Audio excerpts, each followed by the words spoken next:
Grumbine stares at the floor like he's searching for ants. The other nobles urge him to stand, demanding to know what's going on. But Grumbine calls out to Calyx, saying he'll accept any punishment as long as his mother is spared. The Duchess, confused and panicking, begins screaming at Grumbine to return to his seat. The nobles murmur that things have gone too far, but it's clear Grumbine has crossed a line to save his mother. Calyx immediately realizes that if he orders both of them killed now, he'll be seen as the villain. He wonders if this has been Grumbine's plan all along. Despite his anger, he places a hand on Grumbine's shoulder and says it's fine. If he truly cares so much for his mother, Calyx has no choice. Grumbine looks up, surprised and hopeful, asking what he means. Calyx states that if Grumbine confesses his involvement, he'll request a reduced punishment for his mother, but he warns him to think carefully about what that means. Grumbine hesitates, unsure of what to say, while the Duchess screams at him not to do anything unnecessary. She orders Calyx to stop threatening her eldest son, but other nobles interject, blaming her for plotting to kill Calyx in the first place. Meanwhile, Grumbine appears lost, unable to understand how everything spiraled so terribly out of control.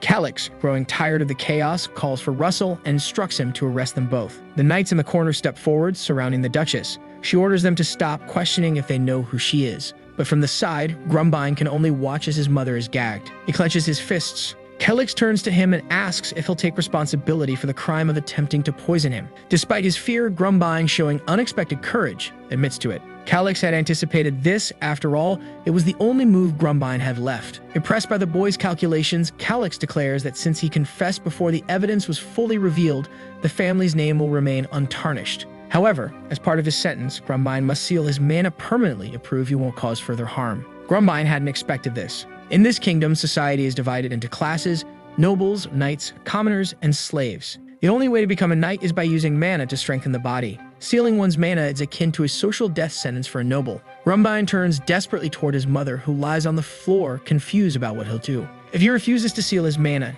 his mother will be exposed and hanged, a fate he cannot accept. The Duchess, unable to speak through her gag, shakes her head violently, knowing this punishment is worse than death for a noble. Taking a deep breath, Grumbine stands and agrees to the terms. Russell assures him it will be done. He hands Grumbine a scroll. Grumbine bites into it, pressing his hand against his chest. A golden circle forms over his stomach as mana begins to accumulate and slowly fades. The Duchess writhes on the floor, desperate for him to stop, knowing not even a Grandmaster could undo this. Grumbine tears the scroll away from his chest as Calyx watches in silence. The mana continues to dwindle until it vanishes completely. Everyone in the room realizes his mana has been sealed. The Duchess, sobbing uncontrollably, looks defeated, while Grumbine appears content. At least he managed to save his mother. But she lies on the floor, lamenting that it's all over, disappointed in her son's naivety and innocence despite being her biological child. Grumbine turns to his mother, trying to comfort her, saying he's always dreamed of becoming an artist. But the Duchess, biting down on her gag, screams Calyx's name in fury. Breaking free of her restraints, she curses Calyx and vows to bring ruin to his family for generations.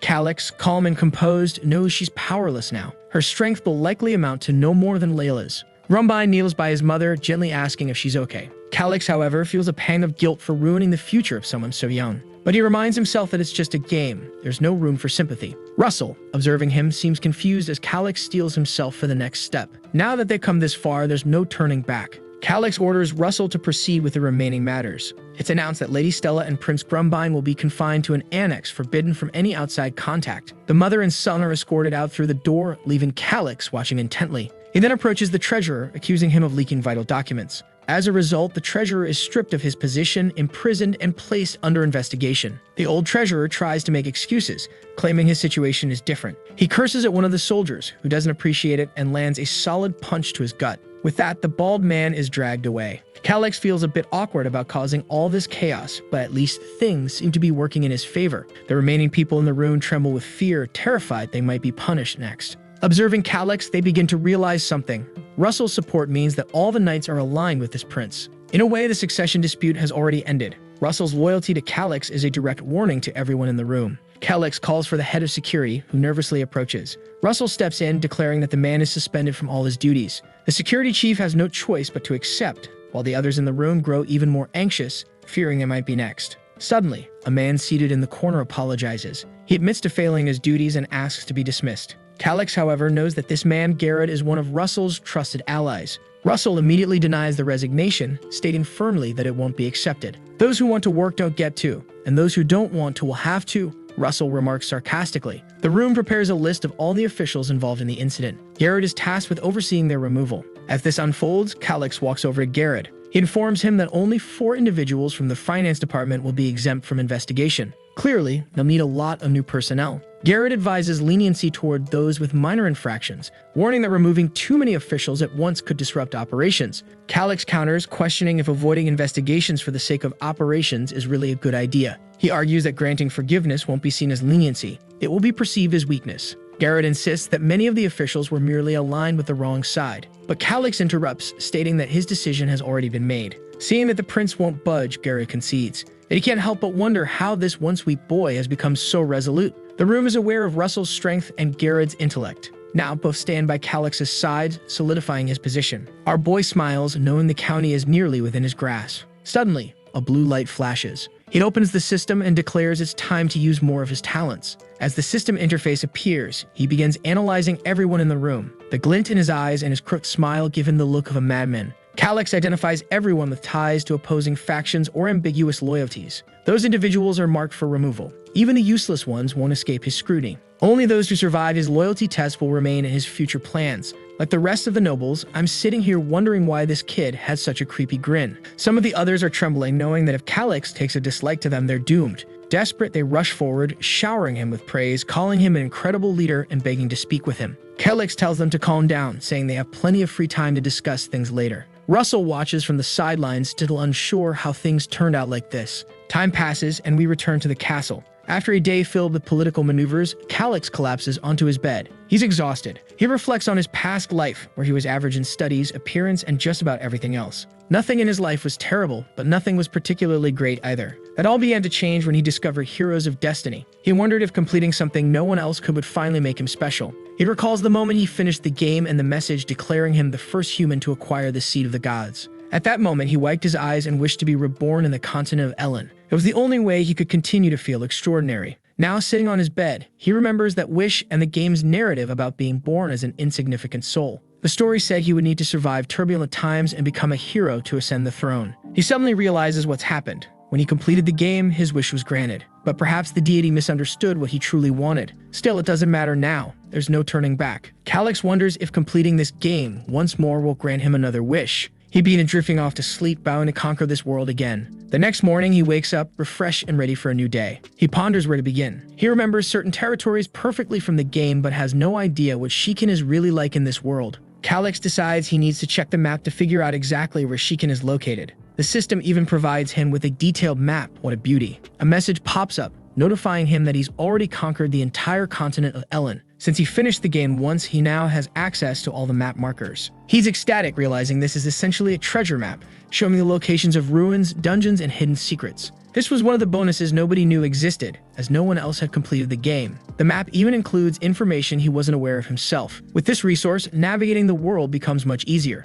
Then he pauses, wondering what year it is. He checks the imperial calendar and sees it's the year 289. The game Heroes of Destiny begins in 294. This revelation helps him understand Shiken's situation. He inherited a piece of land that in 5 years would somehow vanish. He recalls Russell mentioning the dire state of the finances, and now it makes sense. They are on the brink of collapse. Suddenly, a financial status window appears in front of him. Calix glances over the details and immediately yells that it's unbelievable. Looking at the current state of affairs, he wonders if the best option is to steal all the money and flee. But he quickly dismisses that idea, realizing land is far more valuable than wealth. It can only be inherited. His first step is to review all financial records. He notices that farm collections aren't significantly lower than in other territories. Defense expenditures haven't risen much either. Time passes as he pores over the documents. A few hours later, he slams the papers onto the table, exclaiming that he's exhausted. Analyzing 10 years of territorial finances is too much for him. However, he identifies a major problem. The trade route with the Medrosa Desert has been severed.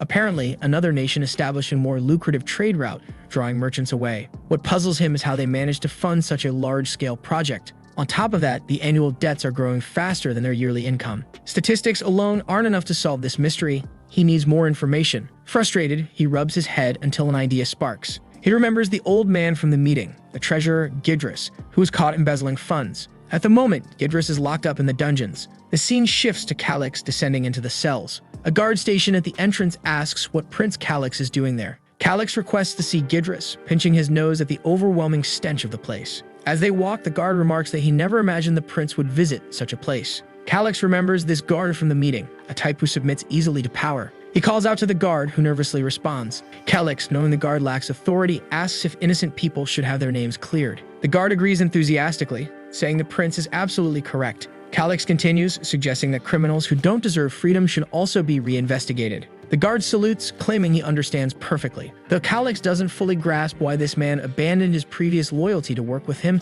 he decides to use him for now. He reminds the guard not to address him as Lord just yet, as he hasn't officially taken the title. The guard apologizes, calling him Prince again. Feeling slightly awkward for enforcing formalities so hard, Calyx simply orders the guard to lead him to Gidris. Moments later, they arrive at Gidris' cell. Inside, Gadris complains about the disgusting food, declaring that he'll be out soon anyway. Suddenly, Calyx appears, asking how exactly Gidris plans to escape. What incredible plan does he have up his sleeve? Gidris turns, smiling confidently, and says he's been waiting for the prince. He claims Calyx owes him a favor. Confused, Calyx retorts that he owes Gidris nothing. The only thing he'll ensure is that the rope for his hanging is strong enough not to snap. But Gidris, far from stupid, argues that while he may be imprisoned now, he's the only person with 20 years of experience managing Shikin's finances. If the prince is visiting him, it must be for that reason. Calyx reminds him that he lost his financial position, but Gidris counters by asking if he's curious about the root of Shikin's massive debt. Calyx's anger flares as the smug treasurer seems oblivious to his situation.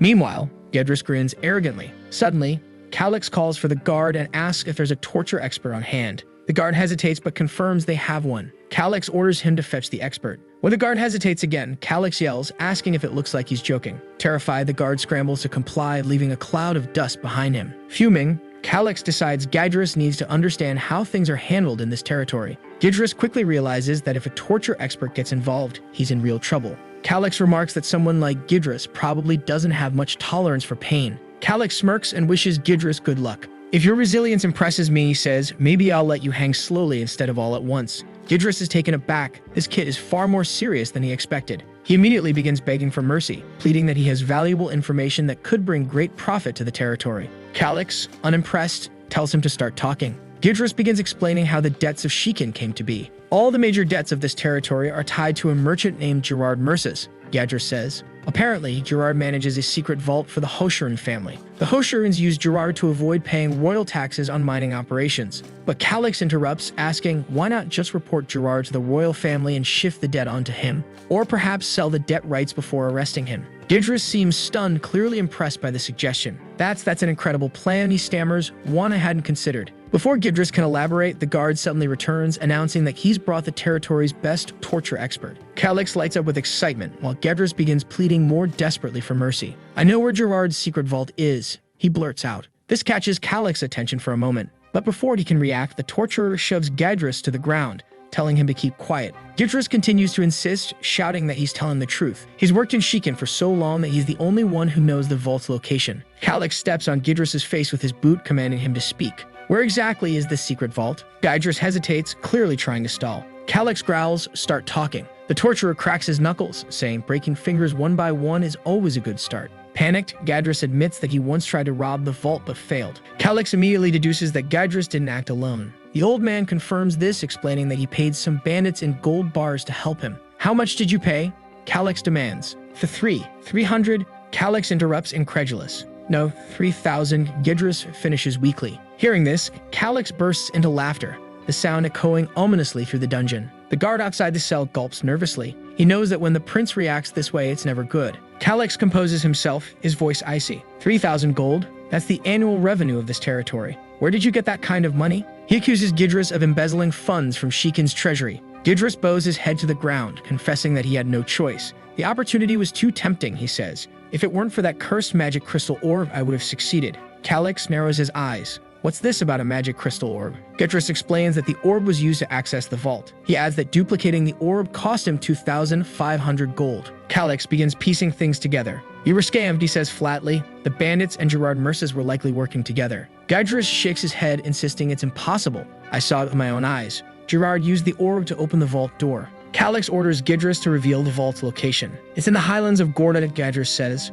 Calyx opens his map, and while Gidris admits he was blindfolded during his attempt, he's confident the vault is in that region. The prince pauses, deep in thought. Everyone around him wonders why he's just standing there staring at nothing. Focusing on the map, Calyx deduces a potential area to investigate. He realizes he needs someone familiar with the highlands of Gorda. Remembering Layla's comment that her orphan squad was trained in Gorda, he formulates a plan. Calling for the guard, he announces they're leaving. Yidris, desperate, shouts after him, demanding to know where he's going. But Calyx leaves without answering while the guard slams the cell door shut. Walking away, Calyx can't help but think about the 3,000 gold Gydra stole, and how this guard likely pocketed his share. His fury grows as he contemplates it further. He suddenly stops and calls for Shu, the guard. Startled, Shu nervously asks what he needs. Calyx casually mentions the 3,000 gold Gydra stole, asking if Shu knew about it. Shu, feigning ignorance, vehemently denies any knowledge. Calyx smirks and starts walking away. I overheard something interesting from Gydris while you were out, he says cryptically. I'm a generous person, but there are things I simply can't overlook. He leaves Shu sweating, unsure if the prince knows more than he's letting on. Calyx's mind races with possibilities, yet he remains outwardly composed. For now, he's in a dilemma, but he knows this is just the beginning. The guard collapses to the ground, wailing that the damned pig Gydris must have revealed everything while he was away. Desperate, he begs for forgiveness, promising never to betray anyone again. But Calyx doesn't respond. It's only when the guard looks up that he realizes the prince has already left. However, the guard shrugs it off, shifting his anger toward Gydris. Determined to take revenge, he bolts toward the dungeon. Meanwhile, Calyx is leaning casually behind a well, smirking to himself. Suddenly, someone approaches from behind, catching his attention. He turns, raising an eyebrow, and asks who the person is. By their attire, he identifies them as a knight from the Order of the Blue Lion. He asks what the knight is doing here. The knight introduces himself as Krot Solemn, explaining that Lord Russell assigned him to accompany the prince. Calyx acknowledges this, immediately activating his system to analyze Krot's stats. To his surprise, Krot is 26 years old, a senior knight level 52, and classified as S rank, a remarkable warrior. Calyx is impressed, wondering why someone of this caliber wasn't part of Heroes of Destiny. The name Krot Solemn doesn't ring any bells, leading Calyx to suspect he must have died early in the game's timeline. With a potential score exceeding 700, Krot could have easily been among the top 100 strongest individuals on the continent. His military ranking combined with his raw power makes him a formidable asset. Calyx muses that Krot might even be connected to the infamous Messenger of Death, a character in the game who slaughtered enemies mercilessly, never revealing his face. But Krot's cheerful demeanor and muscular physique don't align with the thin, sinister figure described in the game. Deciding not to dwell on it further, Calyx acknowledges that having someone like Krot around is beneficial regardless of his past. Krot calls out to the prince, snapping him from his thoughts, and comments that he must have been daydreaming since he'd been muttering Krot's name repeatedly. Before Calyx can reply, Krot informs him that a merchant named Gerard Merces has requested an audience. Hearing this, Calyx's eyes narrow. Gerard Merces, the very name Gydris had mentioned earlier, the man to whom Sheikah owed its crippling debt and the only one with access to the mysterious secret vault. Now things are getting interesting. Calyx strides forward, beckoning Krot to follow. As they walk through the corridors, Calyx observes Krot's slightly clumsy demeanor and concludes it's impossible for him to be the messenger of death. A short time later, they arrive at a meeting room. Calyx steps inside, greeted by Gerard, who places a hand on his chest and introduces himself as the head of a small trading company.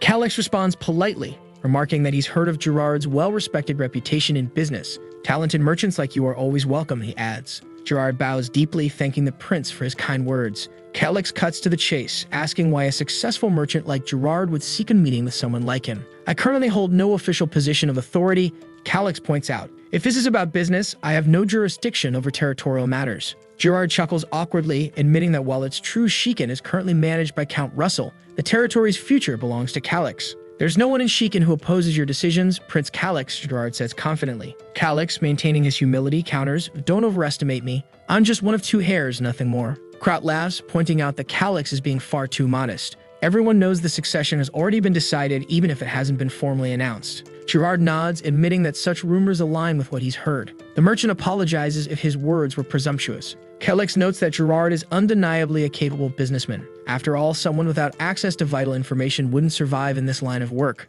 However, Gerard finds himself puzzled. The prince before him doesn't match the rumors of a knave and foolish boy. The person he sees is sharp, calculating, and far more mature than expected. Still, Gerard compliments Calyx's striking appearance, admitting that the rumors about his beauty weren't exaggerated. Blushing, Gerard remarks that Calyx is exactly his type. Feeling an ominous intent behind Gerard's words, Calyx abruptly stands, his voice firm. I don't like wasting time, he declares. If you don't get to the point, I'm leaving. Gerard immediately apologizes, realizing he can't afford to lose this meeting. Though he's captivated by the prince's charm, his priority is securing a working relationship with him. Seated once more, Calix watches Gerard carefully and orders him to speak directly. Gerard explains that he wants to support the prince, but his primary reason for being here is the massive debt left by the previous count. Feigning ignorance, Calix claims he's never heard of such a debt. The guy managing finances is in prison for his crimes, he adds nonchalantly. Krot, standing nearby, cringes at Calix's picking, finding it utterly distasteful. Unfazed, Gerard smirks, having anticipated this response. He knows that Calix is far from clueless, and this conversation is just getting started. Gerard begins explaining with a sly smile. This all started just 5 years ago, so it's impossible you don't know about it. He beams, thinking this is the moment he's been waiting for. He envisions the despair on this adorable little prince's face, the fear when confronted with the monumental debt. Gerard is eager to watch Calix break down into tears, his face twisting in helplessness. It continues, according to the terms of the 3-year contract, the payment can be demanded at any time. It's unfortunate, but I must inform you, in 2 weeks, 60,000 gold coins must be paid. Krot freezes at the number, visibly shocked, while Calix remains calm, his expression unreadable. Gerard assumes the prince is pretending to stay composed, finding his attempt at stoicism absolutely delightful. He revels in the sight, continuing his internal monologue. Stop flirting with my protagonist, Gerard. Where are the waifus? Calix, however, says nothing. Krot finally speaks up, nervously asking Gerard to consider postponing the payment date. But Gerard quickly dismisses the idea. Silence falls between them. Breaking it, Gerard says with mock pity,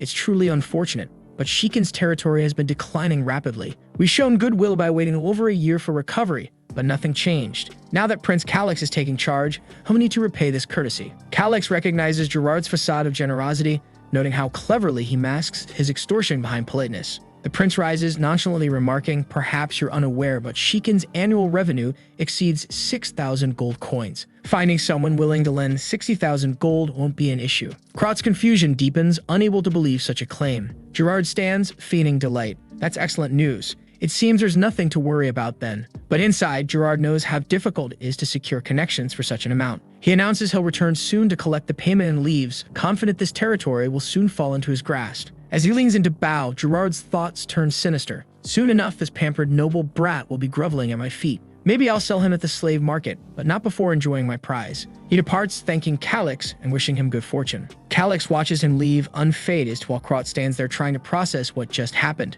Krot blurts out, 60,000 gold? How can you stay so calm about this? Calix, already planning his next move, knows the secret vault in Gorna holds the answer. The map had already marked ruins and treasures in the region. The challenge now lies in navigating the dangerous continent of Ellen. The highlands of Gorda are particularly perilous, home to intelligent creatures like the Riskath. It's a region people avoid at all costs. Outside the castle, Krot asks Calix what he plans to do next. Calix smirks, knowing it's time to find someone who knows Gorda well, someone like Layla. The scene shifts to a guard stationed outside a holding area. He spots Calix and nervously greets him. The prince compliments the guard's work and asks to see the prisoner. Krot decides to go ahead while Calix handles this. When the door opens, Calix is surprised by how organized the room looks. Clean up a bit, someone remarks. It's none other than Layla, towering confidently as always. Finally, she's back after all the bizarre encounters with Gerard. Calix compliments her appearance, saying she looks great. With a smirk, she arrogantly responds, of course I do, just as you can see. Krot warns her to watch her tone when speaking to the prince,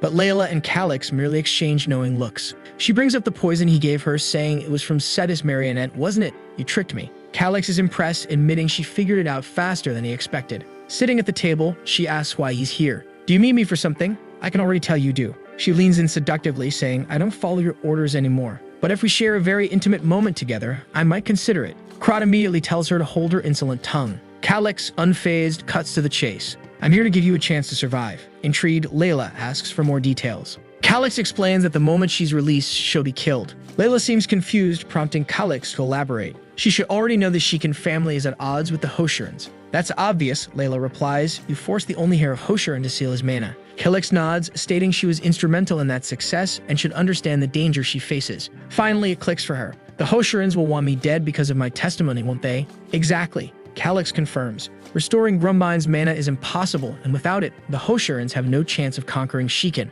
No noble allows someone who derailed their plans to live, especially someone like you. Layla, having worked for nobles for years, had witnessed many of them being killed like dogs, but she never thought it would happen to her. Suddenly, she lunges across the table, grabbing Calix. Krot immediately tenses, ready to intervene. Layla leaps toward the prince, shouting, Die! Calix, caught off guard, looks genuinely alarmed. Krot, however, won't let anything happen to his charge. That in the moment he comes stomping with his big foot and slams her against the wall, calling her a filthy assassin and asking how she dares to challenge the young lord like that. Calix thanks her but says there's no need to humiliate the poor girl so much. After all, it was thanks to her that he secured his position as the next lord. He then tells her that normally those who help someone wake up to reality tend to be more hated than those who drive people into despair. And the reason for this is because it's easier that way. Many people believe that living in a lie is better, even just for a moment. But he smiles at her and says that considering how motivated she seems to survive, she doesn't seem like that type of person. She says she's not and shouts, warning that she wouldn't die under any circumstances.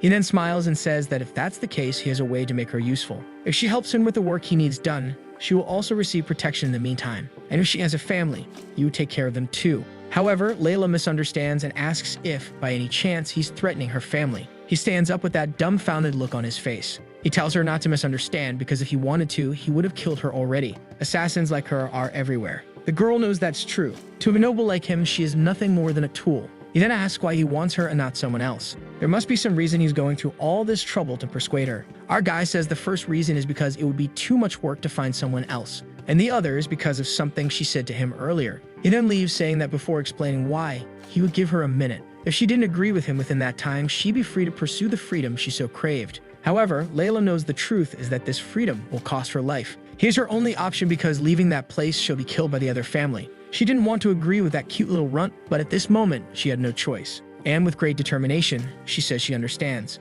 Considering the conflict between the two families, she benefits more by helping Shiken. Our boy smiles and says that she's finally starting to think straight. However, she puts her hand on her waist and says she's not going to be a subordinate. She wants to be hired as a regular mercenary instead, and she wouldn't accept a runt like him bossing her around. Suddenly, Krot jumps in and orders her to start respecting the young master. She apologizes and says she's just joking now that they're on the same team. There's no need for him to act like that. Or is he the type of person who liked hitting his allies? Poor Krot just gets even angrier, and the two start to clash again. Suddenly, Calix asks her about something she mentioned the other day, the Hoshiran family training grounds located in the lands of Golda. She remembers saying that to him and asks what this information has to do with anything. But Calix interrupts her and tells Krot that he needs a map of the entire area surrounding those grounds, because the little map he has only he can see in the small window. Krot says there's a giant map in the military council area. He pushes our boy, telling him to go. However, looking back, he sees that our guy is just standing there, grinning at the front. Krot immediately asks if, by any chance, he doesn't know the way. And Calix says he does know, but he prefers having someone protect him from the front. Meanwhile, Layla is standing there with a dumbfounded look, not understanding their bickering. Sometime later in the castle, they finally arrive in the war room. Our boy is all gleaming as he looks around. And Krot says that all the greatest military secrets of the continent of Ellen are there. Our boy starts looking for the lands of Golda. Upon finding it, he asks if they know about that place. Krot says it's a well-known area. There's an ongoing territorial dispute between the Hoshiran family and the Baron of the Erebon family. The reason for the conflict is some high-quality copper mines. Our boy asks if Baron Erebon is on their side, and the guy confirms it. He then makes a dumbfounded face, wanting to know how accurate and updated the map is. Layla says it seems a bit outdated, but there haven't been significant changes. At that moment, however, she realizes why she was brought there. Our boy then asks if she can navigate just by looking at the map, and she says of course. She spent her entire childhood playing in that region, but she wants to know why he's so interested in the lands of Golda. He explains that there are some ancient ruins he intends to explore. She looks a bit confused and says there's nothing like that in that place.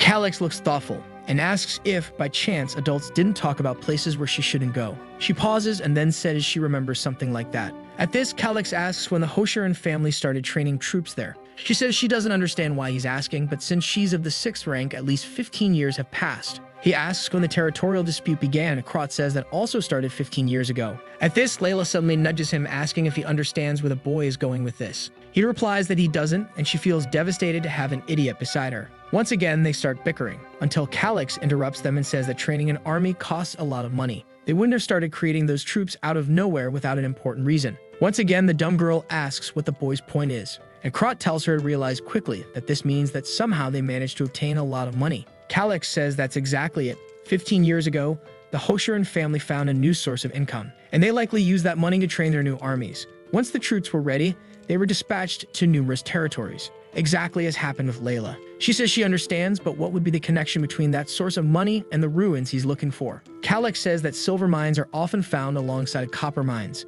Besides that, some copper ores can also contain traces of silver. Krot asks if he's suggesting that the Hoshiran family is secretly mining silver, and that would be an extremely serious crime. Calyx says yes and tells him to think about it. The law of this place stated that any gold or silver found always belonged to the royal family, no matter where it was located. However, it would be foolish to believe that every noble would be that fair. Krot asks what the connection to the ruins is, and our boy says he already knows what kind of ruins they are. Perfect ones to hide this type of secret. Unfortunately, he can't reveal to Krot that he already has some information about this. Layla, who's really growing into a sharp girl, asks what all of this has to do with them. She thought it was impossible for him to attack that place because Shikin's territory didn't have the resources for that. Krot gets frustrated, thinking that, as much as he hates to hear it, this is the truth. And she insists, saying that even if they started a war, as soon as the royal family knew it was pure silver, they'd take everything. Calyx says they wouldn't gain anything by passing this information to someone else. Besides, his territory is on the verge of collapse. Both of them stand there dumbfounded, wanting to know what he's suggesting then.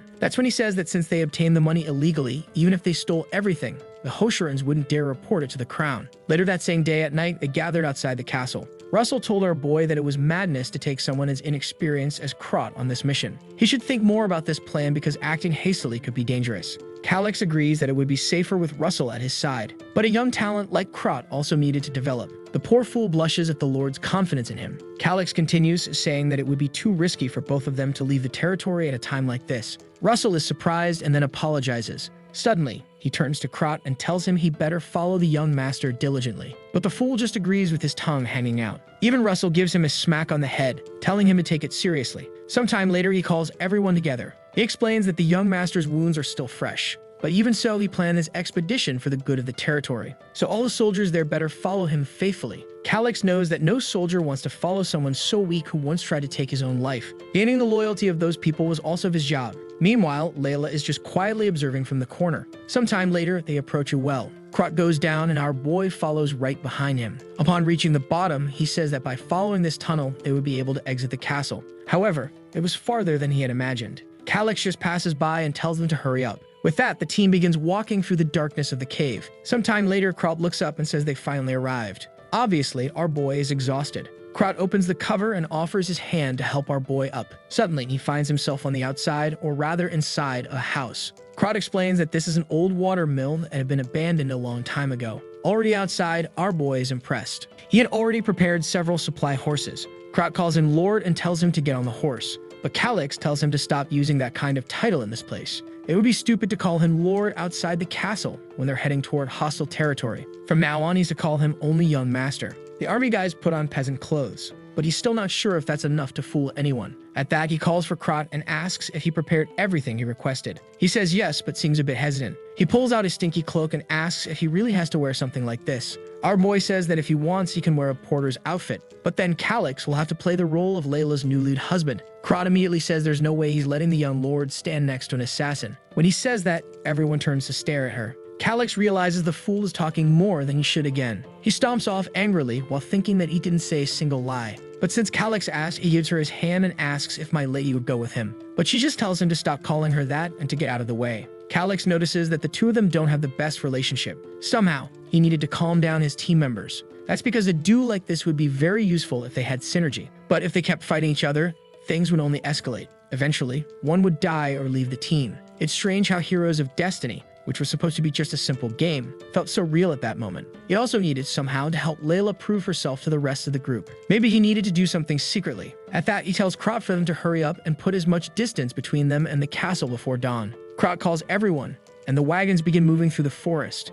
They sleep on the ground, they pass through the forest. They stop at a small shop, they pass through a town. They cross the barrier, they sleep in the forest again. Sometime later, everyone is sitting around a campfire. Krot says that this was the last rural village they would pass through. Calyx then orders everyone to prepare because the real fight would begin tomorrow. Morning comes. He warns everyone that now the real work is about to start. Everyone is already in armor, and they move out. Once again, they're on the wagons, following the path. However, Krot's expression changes. He tells our boy that some of the scouts are already returning. A man reports that in the forest just ahead, there's a group of Sasquatches. Krot asks how many there are. The man says 5, and suddenly someone taps him on the shoulder. Turning around, it's Calyx, asking him to lift him into the tree. The man gives a peculiar smile, grabs him by the waist, and jumps up happily. From up in the tree, Calyx observes the monster's camp. From afar, he can see the shelter, full of apes carrying skeletons. It's clearly not going to be easy. At that, Calyx asks what the plan is. Krot says they'll probably bombard them with flaming arrows. But our boy looks scared, asking if he's insane for suggesting something like that. Layla is nearby, listening to everything. Krot apologizes, but says that this is the safest way to preserve the subordinates' lives. They couldn't risk trying something different. However, Helix knows that no one in this world knows more about these creatures than he does. But right now, he has no way to convince the soldiers. Krot grabs him and climbs down from the tree, saying he'll try to think of a more critical plan. While Helix is thinking of a way to convince not only Krot, but the others, Layla is there quietly listening. She sees some of the guys reviewing the plan they'll follow, and she immediately realizes that their plan is garbage. Basically, it's to try and kill the apes, and that's it. Helix knows that if he makes a suggestion and they don't follow it correctly, things will only get worse. Layla observes him as he watches everyone, trying to find a way to prove himself to these people. While he's standing by the wagon, Layla shows up, saying she wants to discuss something. She warns that the plan will fail, and all the members will die. Even if Krot survives, not everyone is as capable as him. Helix says he already knows that. She then wants to know why he's silent and not telling anyone anything. He tries to explain that he's not silent. He's just trying to think of a way to convince the subordinates. Suddenly, Layla says she has an idea and he tells her to go ahead. She explains that Sasquatches are very attached to their young. That means if they attack the females and children, the males will definitely come to protect them. The monster's retaliation would only start once they're 100% sure the children are safe. Of course, our boy already knew this and asks what the rest of the plan is. She finds it strange that he doesn't react and says she first needs to know something. The plan was just to pass through quietly and not necessarily kill the creatures. He says yes, since the goal lies elsewhere. She explains that if that's the case, then there is another method. At the moment, the creatures are blocking the path because they think it's safe there. But if they attack the females and children, the front line will be drawn away. Our boy had already thought of this, but there's just one detail missing. He asks her who will do it. Who's going to be the one to attack the creatures alone and draw them all away? He yells, warning that this is basically a suicide mission. But out of nowhere, she says she'll do it, and he looks a bit confused. He explains that since the beginning, when she suggested it, he intended to take the role himself. He then asks if, by any chance, she's planning to use a certain herb. She looks confused and asks how he knew about that. He says it's obvious, because otherwise she wouldn't accept a suicidal mission like this. He then says that lately he's changed a lot out of nowhere. Suddenly, he starts coughing, saying that if it works, it's not a bad plan. She then thumps her chest and tells him not to worry. She spent a lot of time there as a child, so there's no way it'll go wrong. Helix then asks why she's going so far to help him. She simply replies that if the Shikin family dies, she dies too. Our boy warns that it'll be hard for her to gain recognition from the others and asks if she's okay with that. She seems to agree, and he says okay then. But before she leaves, he wants to help with something. She asks when it is, and he points to the horizon. He asks her what's over there and if she knows the region. She says yes and tells him to ask anything. She knows everything about that place. He then points to a specific spot, and she says that about there, she's certain. It's a camp for some goblins and also a hunting ground for the Sasquatches. Our boy thanks her, saying he can always depend on her. He's only doing this to make her feel more useful and calmer, and she simply says that she's happy to help. They continue chatting, and Krot watches from a distance. The two are having a small conversation,